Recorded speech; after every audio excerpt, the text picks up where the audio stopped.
अगल से चूमैहा भाभी बगल से चूमैहा हो। बगल से चूमैहा भाभी बगल से चूमैहा हो।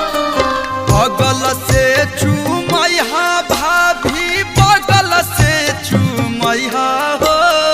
भैया लोग के छुअल जो बना माथे जनी ठेकैहा हो।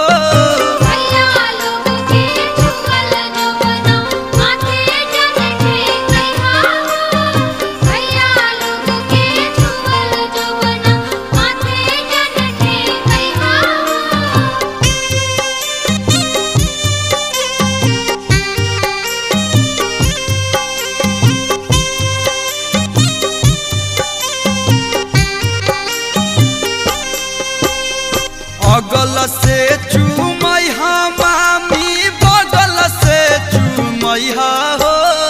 बगल से चूमैहा मामी बगल से चूमैहा हो। अगल से चूमैहा मामी बगल से चूमैहा हो। मामा लोग के छुअल जो बना माथे जनी ठेकैहा